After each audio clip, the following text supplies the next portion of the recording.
Hej og velkommen.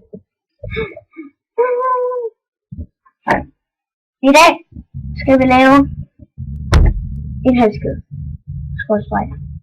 Arm. Men vi skal bruge noget sugerør og en saks og noget garn.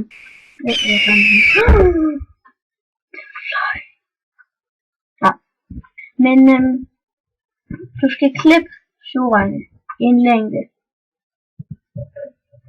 Mine fingre er de små børnefingre, så for mig passer det med 4 fingre. Og så deler du dem på midten. 2. Og det gør du teknisk med alle. Og når du har nok, så tager du noget garn eller snoren og bare putter dem på.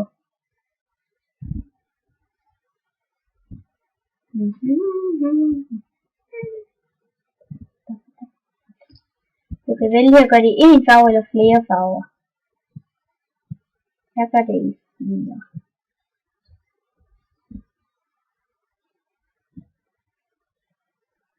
Så.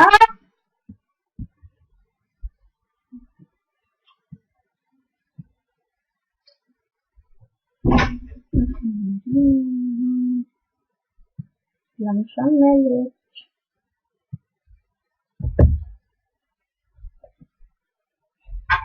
Ja. Når du så skal op, tager du bare begge ender. Binder.